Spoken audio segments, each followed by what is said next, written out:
โดยสบายดีสบายดีสบายดีสาวโสดจักโสดว่าโสดว่าไปก่อน โดยวันนี้ก็มีโอกาสเข้ามาหาน้องน้ำฝนเนาะโดยหลายคนก็คือสิลืมว่าซามีแต่ว่าสิให้น้องแนะนำตัวคืนใหม่แล้วก็อาจจะถามแบบเรื่องเก่าแน่จักเล็กจักหน่อยเนาะโดยแนะนำตัวใหม่ซื้อน้ำฝนอายุ20 ปี20 ปีป้ายแล้วบอกตอนนี้แม่โดยเพราะว่าเอ้ยมาถ่ายกับตอนนั้นก็หาก็เศร้าโดยน้องน้ำฝนเนาะเป็นเท่าไหร่ปัจจุบันอยู่เรือนหรือว่าเฮ็ดเวียกเฮ็ดงานคือเก่าขายเครื่องเก่าแต่ว่าย้ายออกไปขายอยู่นอกบ่อนมันได้ขายกว่านี้โอ้ใกล้บ่บ่ไกลอยู่น้องโกมย้ายไปน้องโกมพูดโดยเพราะว่ามาเมื่อก่อนก็คือขายอยู่ในเฮือนเนาะโดยมันบ่ได้ขายบ่มันเป็นอยู่ในแล้วมันก็เป็นขี้ดินแดงแบบนี้คันว่าสิไปตั้งขายหน้าทางมันก็ขี้ฝุ่นอู้โดยน้องน้ำฝนเนาะทุกคน คือผ่านมาน้องหลาเองก็เคยสั่งครอบครัวบ่เคยก็เป็นผู้สาวที่ว่ายังบ่เคยผ่านการแต่งงานเนาะโดยเคยมีผู้บ่าวผู้แพรอยู่บ่พอมีเป็นอะไรสักแต่ละคนที่ว่าเขามาคุยกับน้องอะไรอย่างโอเคอยู่บ่บางคนเขาเจ้าก็อารมณ์ร้อนสิอยากให้เวลาเฮาค้าขายเครื่องเขาเจ้าก็โทรมาเลยเฮาก็บ่มีเวลาหับเฮาขายเครื่องอยู่แล้วเขาก็ว่าเฮาขี้ตัวถ่ายรูปให้เพิ่นเบิ่งอยู่บ่ถ่ายรูปให้เบิ่งตลอดเวลาขายเครื่องแล้วก็ไปตลาดก็ถ่ายให้เบิ่งเลยเป็นอะไรลงโตกันอยู่บ่หรือว่าเพิ่นก็บ่เข้าใจเลยบ่ฮู้เพิ่นก็มีแต่ว่ามีแต่ว่าให้แล้วก็มีแต่ว่าอยากไปจ้ะแบบซี่หั่นนะแต่บัดนี้พอรู้สึกว่าตัวเองผิดแล้วก็มาง้อแบบซี่หั่นนะมันหลายเถื่อแล้วหั่นนะโดยเอาง่ายๆก็คือแบบยังบ่ตรงปานใดเนาะคือคล้ายเครื่องนี่คล้ายเครื่องแท้แล้วว่าน้องวัดโดยเราก็ได้แบบถ่ายรูปถ่ายอย่างให้เพิ่นเบิ่งอยู่เขาก็ถ่ายรูปคือน้องเฮ็ดเวียกหรือว่าคล้ายเครื่องนี่เป็นช่วงไหนน้องล่ะตอนแรกประมาณ4 โมง5 โมงขึ้นไปบ่โดยฮอด8 โมงคันช่วงกลางเว้นแบบนี้ได้ตอนเช้าตอนเที่ยงอย่างประมาณนี้มีแต่ไปตลาดแล้วก็เฮ็ดเครื่องไว้ตอนแรกก็ได้ขายเป็นช่วงเช้าช่วงก็เป็นช่วงเช้าช่วงอย่างประมาณนี้นี่แบบเพิ่นก็สามารถโทรได้บ่หรือว่าได้แต่ว่าเพิ่นยังคาเวียกแล้วบัดนี้เฮาขายเครื่องแล้วเพิ่นเลิกเวียกแล้วเพิ่นก็อยากโทรมาสิหั่นนะอันนี้สำหรับบุคคลหนึ่งแล้ววะโดยก็มีแต่ว่าเวลาเพิ่นก็อาจจะแบบบ่ค่อยคงที่ปานใดเนาะแม่หากเวลาขายเครื่องลูกค้าเขาตลอดเลยบ่น้องล่ะก็บ่ตลอดมันก็บ่ได้สู่ขายปานใดเด้นี่เป็นบางมื้อ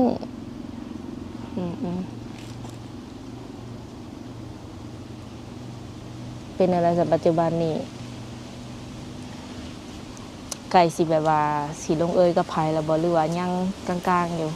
ยังกลางๆอยู่คือแบบว่าเข้ามาแล้วบางคนก็บ่ตรงสิว่าในนิสัยใจคอบ่ตรงกันเนาะเข้ากันบ่ได้ก็มีอย่างสิบ่บางเทื่อเฮาเว้าไปเพิ่นก็ไปในทางเพิ่นก็บ่เข้าใจนะคือตอนนี้อายุ20 ปีเนาะเนาะพร้อมสร้างครอบครัวแล้วบ่ยังคิดว่าประมาณจักปีจักสิแบบสละโสดเลยประมาณอีก 4-5 ปีแหละเป็นอะไรบ่อยากได้สามีตัวน้อยบ่แม่นตัวนี้20 ปีเด้เนี่ยค่ะกำลังสั่งกำลังหาได้สมมุติว่าเอาปึ๊บก็สั่งไปน้องกันเลยน้องคิดว่าอะไรค่ะน้องก็ยังบ่พร้อมคือเก่าโดยสมมุติว่ามีคนเข้ามาเพิ่มหรือว่าเพิ่นอยากคุยน้ำเฮาจังซี่นะยังเปิดโอกาสบ่ยังเปิดหมายถึงปัจจุบันนี้เนาะ ก็คือยังเปิดหับคือเก่าเนาะ โดย ในใจคิดว่าผ่านๆมาเฮาเองก็เคยคุยหลายแล้วเนาะในตอนนี้นี่แบบอยากคุยทางใดเป็นพิเศษบ่ครูบาฟังลาวบ่หรือว่าฟังไทย น้องมีเข้ามาก็คุย คุยเบิด ลอง บ่ คุยโดย โดย เคยมีครูบาต่างประเทศเข้ามาบ่เนาะ ก็เคย อืมเพิ่นเข้ามานี่เพิ่นก็เว้าภาษาลาว บอก เนาะ มีแต่ว่าเพิ่นอยู่ไทยแล้วเพิ่นไปเฮ็ดเวียกต่างประเทศ อืมก็เว้าลาวเว้าไทยอย่างปกติเนาะ โดย อืม เป็นอะไรสักความรู้สึกแบบเฮาเปิดใจมาโดนแต่ก็แบบ ยังบ่เจอคนที่ว่าเพิ่นโอเคกับเฮาโอเคกับเพิ่นจังซี่นะ โมจักคือกันแบบบางเถื่อกะความคิดมันต่างกัน อืมอืม บางเถื่อเขาเว่าให้เราเข้าใจเราก็บ่เข้าใจแบบเราก็ไปแต่ลาวสิ อืม ก็เลยว่ารู้สึกว่าแยก อืม เราให้เราไปหาผู้ใหม่สิ มันเสียเวลาเราแล้วก็นั่นนี่แหละ โอ้เราบอกเจ้าหันเนาะ โดย จะปล่อยวางได้บ่ซะ ก็ ห คอ มาย ย ถึงว่าปล่อยเพิ่นได้บ่สมมุติว่าเพิ่นสิไปอีหลีคนคุยอะไหน ก็คิดเบิ่งก่อน ก็ง้ออยู่เวลาเว่าก็ง้ออยู่ คันสิบ่ขายเลยก็ได้บ่เลยเป็นไปได้บ่สมมุติว่าบ่ขายเครื่องเลย บ่ได้ ต้องขาย ต้องทำมาหากินเนาะเพื่อปากเพื่อท้องเวลาขายเครื่องได้เงินหลายบ่น้องละ บ่ฮอดประมาณ300,000 ต่อมื้อบ่ โดย เฉพาะกำไรหรือว่ารวมเบิดเลย รวมเบิดเลย บางมือมันก็ขายบ่ดี อืม ก็คือน้องน้ำฝนเพิ่นเป็นแม่ค้าเนาะขายอีหยังน้องละว่าไหมเดู ขายลูกชิ้น จนว่า FC ใหม่สิงงว่าอีหยังขายอยู่ว่าซั่น ขายลูกชิ้น โดย เว่าง่ายๆนี่อีหยังก็ซื้อมัน ปิ้งจีนแบบนี้ แต่ว่าเครื่องบ่หลายคือในเมืองแบบนี้ โอ้กับมีเล็กๆน้อยๆพอได้แบบขายดำหน่อยซื่อ โดยพอขายในแถวบ้านตัวเอง มือละ300,000กีบเนาะแต่ก็รวมหันรวมหนีเนาะยังบ่ทันได้แยก แม่ เนาะ แล้วก็ได้ไปตลาดได้ลงตลาดนี่ เฮ็ดเองทุกอย่างบ่ โดย คนเดียวเจ้าอ๋อบ างเทื่อน้องก็ซอยแบบสิ อืมผ่านมาน้องหล่าเองก็เคยแบบไปเหตุการณ์อยู่หมองอื่นอยู่บ่ เคยไปเฮ็ดโรงงาน อยู่ฝั่งลาว โดย ฝั่งไทยเด้ บ่ เคยไปหรือยัง ไปเล่นเด้ ไปเลินก็บ่เคย ลักๆแล้วแบบน้องมักคนแบบนิสัยแบบไหนซะน้องละ คน ทรงสิไปกันได้แน่ คนบ่ใจฮ้อนแบบเข้าใจเฮาง่ายแบบสินะเวลาเฮาเว้าหยังก็เข้าใจบ่แม่นว่าสิแบบพืดพัดเลยแบบมีแต่เว้าให้น้องว่าน้องหันขี้ตัวโลดบ่ฟังเหตุผลเลย เออ ทั้งที่น้องก็ถ่ายรูปไปเบิ่งว่าน้องค้าขายของแล้วก็บางเทื่อน้องก็เฮ็ดกินข้าวตอนแลงแล้วเพิ่นก็โทรมาเลยน้องก็ปะโทรศัพท์ไว้อยู่ห้านสิซะ เพิ่นก็ว่าเฮาตัว ลักๆแล้วอยากคุยกับผู้บ่าวแบบประมาณอายุประมาณเท่าไหร่ ประมาณ40 50ประมาณนี้ เจ้าสาว40ขึ้นไปแบบ60อย่างประมาณนี้มีสิทธิ์อยู่บ่ โดยก็ลองลมเบิ่ง ยังได้อยู่เนาะแสดงว่าเคยเห็นอยู่แล้วว่าผู้บ่าวแบบรุ่นใหญ่40 50 60ปี เคย ทรงสิโอเคอยู่บ่สมมุติว่าคบกัน เคยเห็นอยู่ว่าอะไรแบบครูก็จะเอาแบบว่าสิว่าในอายุต่างกันอย่างสินะ เคย หรือว่าบ้านแถวบ้านนะคะเพิ่นก็ยังบูลลี่อยู่บ่เรื่องอายุแบบต่างกันยังประมาณนี้ ก็เห็นเพิ่นเอาลงแหละเห็นเพิ่นคอมเมนต์อีหยังก็เห็นอยู่ โ บ่หมายถึงแบบผู้ใหญ่แถวบ้านเฮาจังซี่นะสมมุติว่าเฮามีแฟนอายุหลายเนาะอายุรุ่นลื่นกันหลายหรือว่าบ้านเฮาก็อาจจะห้องว่าเฒ่าจังซี่นะ โดย เพิ่นก็เว้าควันเว้าหยังแบบบูลลี่หยังบูลลี่อยู่บ่ ว้าว คนแถ แต่ ว บ่ บ้าน สนดอก โอ้ แต่พ่อแม่เฮาเข้าใจ เออแสดงว่าเว้าอยู่หักน้องบ่แค่ โดย สมมุติว่าได้เนาะอันนี้ก็คือเว้าไว้ก่อนสิว่าได้ไดคือในใจนี่หมู่เว้าอยู่แต่ว่าเจ้าบ่อายจังซี่ โด บ่ ย ไผสิว่าได้ก็บ่อาย โดย ควงแขนไปหันไปนี่ก็ส่งสิได้อยู่บ่ โดย อืมตอนนี้ก็คือว่าอยู่บ้านเนาะอาชีพหลักเป็นแม่ค้าเนาะคันว่า FC เพิ่นสิมาหานี่เลยเนาะ มาหาอยู่เพื่อน ให้มาหาอยู่เพิ่น โดย คือนั่นแหละต้องพักเวียกบ่ ต้องเศร้าขายเครื่องสิ อืม FC บางคนเนาะเพิ่นอยากมาแบบมาเหมาอย่างซี่นะในมื้อที่น้องน่ะขายเครื่องคันเป็นประมาณนั้นนี่น้องสะดวกบ่ บ่สะดวกปานใดเพราะว่าเฮาเศร้าเพื่อนพี่น้องหั่นเด้ อืม เราบ่อยากรบกวนเพิ่น อืมก็คือว่าคันมาแล้วเนาะสิเฮ็ดคือแบบเพิ่นเป็นลูกค้าอย่างเดียวน่ะมันก็ย่านว่าบ่เหมาะสมเนาะก็ต้องได้ต้อนรับอีหยังเพิ่นแน่เนาะ โดย ประมาณนี้แหละว่ะ โดย คันสมมุติว่าเพิ่นสิมาเป็นลูกค้าซื้อๆแล้วไปนี่ บ่ได้ ได้บ่ กะเพิ่นสิว่าต้อนรับบ่ดีบ่ เออ ก็เลยว่าเพื่อนสะดวกกว่า อืมก็คือมันอาจจะน่าเกลียดโพดเนาะประมาณนี้ในความคิดของน้องเพิ่นนะ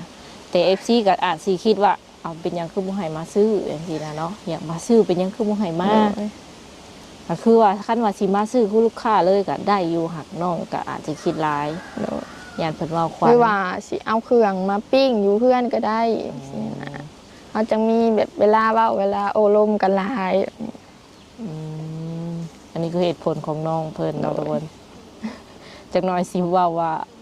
มีหยังบ่คือบ่อยมาซื้อฮอดห้านฮอดหยังจังซี่ คันได้ซื้อแล้วก็แบบว่าอยากนั่งเล่นอย่างน้ำเพลินแน่อย่างสิเนาะอืม ห่างอยู่เพื่อนนี่กับบรรยากาศดีเนาะ แม่ โดยพ่อแม่ไปใส่ซะเนาะ ไปคลายเครื่องแม่ไปคลายเครื่อง อยู่เฮียนนะยังไม่ได้พักบอก ย่าง อืม ประมาณวันศุกร์ มื้อนี้นะ มีวันศุกร์บ่ เขาก็ทื่อ ลงมือแล้ววะมื้อนี้แล้ววันศุกร์ เอาคิดว่ามื้ออื่น เออ ก็แม่นแล้วเขานัดจะวันศุกร์เนาะ แม่ ลงมือแล้วเห็นเวียกหลายว่าจังเออคันมาลินแล้วนี่คือการมาลินนี่นัดก่อนล่วงหน้าแม่นบ่ โดย อืมแต่ว่าในใจลึกๆนี่อยากให้เพิ่นมาอยู่บ่ช่วงนี้ช่วงสงกรานต์เนี่ย ช่วงสงกรานต์นี่ยังบ่ว่างเพราะว่าเมื่อหาหญ้า อืม ปู่เพิ่นก็เสียแล้วแบบนี้เพิ่นเสียบางเดือนก่อน ก็เลย เมื่อหาเพิ่นมาอยู่กับเพิ่นก่อน อืมอืมอืมเมื่ออบอุ่นเพิ่นอะไรเนาะ โดย แต่ช่วงปีใหม่ยังบ่ว่างเนาะ FC หลัง เอา ปี เป็น ใหม่ ช่วงใดบัดนี้ หลังปีใหม่ หลังปีใหม่เลยสะดวกบ่ โดย อืมคันสมมุติว่าเพิ่นมาเพิ่นให้พาไปเล่นไปเที่ยวนี่มีแบบแถวไปอยู่บ่น้องอะ ไปกับบ่มีดอกมีแต่สิพาไปหน้า สิพาไปหน้าอยู่บ้าน อยากไปหลินไปเที่ยวอยู่บ่เลยในใจเจ้าอยากไปหลินแถวใดบ่แถวใดอยากไป ยังบ่ฮู้บ่อนไปเที่ยวคือกัน เออ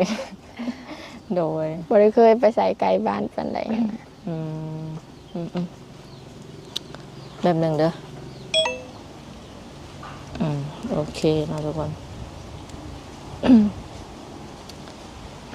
บัดทีนี้คันว่า FC เพิ่นอยากติดต่อหาน้องเนาะ โดย สามารถติดต่อได้ทางใดเนาะ ทางไลน์ แจกแต่ไลน์บ่ โดย เบอร์โทร แจก โอเค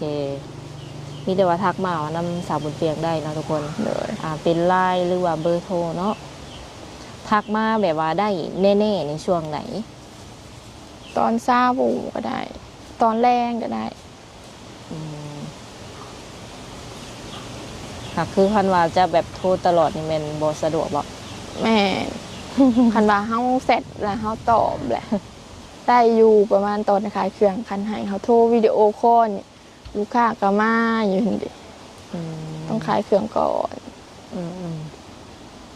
ปัจจุบันนี่อาศัยอยู่กับไผก่อนน้องละ อยู่กับป้ากับแม่ เป็นลูกคนที่เท่าไหร่ ลูกคนที่หนึ่งลูกกบ รวมๆแล้วมีอ้ายน้องจักคน 3 3ทั้งน้องเนาะ โดย แล้วก็มีน้องยิงหรือว่าน้องหยังยิงหรือชาย ยิงผู้หนึ่งซ้ายผู้หนึ่ง เพิ่นใหญ่แล้ว โดย อืม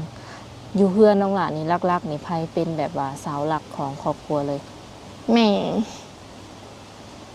การใช้จ่ายทุกอย่างนี่มันขึ้นกับแม่เนาะ แม่เนี่ยอยู่ในกินแต่ละมื้อกับแม่ อืม พ่อเพิ่นก็ได้เป็นรายเดือนบางเทื่อเพิ่นก็ส่งมาให้แม่ ถ้าแม่นี่เฮ็ดอาชีพค้าขายคือกัน โดย เท้าพอได้เนาะอ่ะ ขับรถพ่วง อืมแม่เป็นแม่ค้าเนาะก็สิได้เงินแบบรายวันเนาะ แม่ พ่ออายุประมาณเท่าไหร่ตอนนี้ ประมาณ39 เพิ่นยังหนุ่มเนาะ แม่เด้ แม่40 เด้ 40ปลายเนี่ย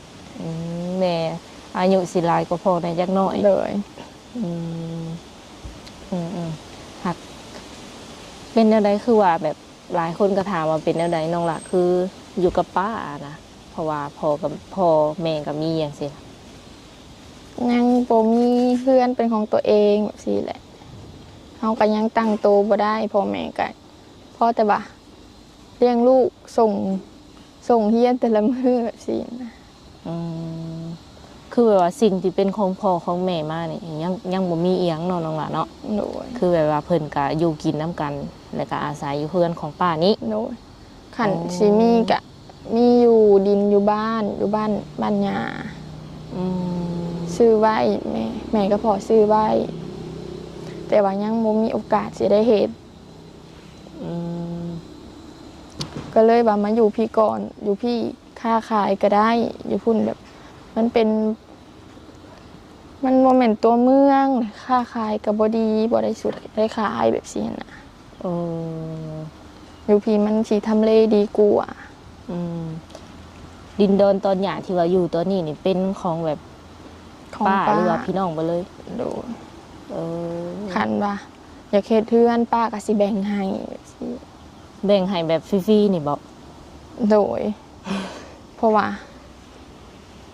สิว่านั่นได้ว่าแม่น้องหาหลักไปไทยตอนแต่ยังน้อยเพิ่นอยากไปเฮ็ดเวียกอยู่ไทยแต่เพิ่นก็หลักไปไทย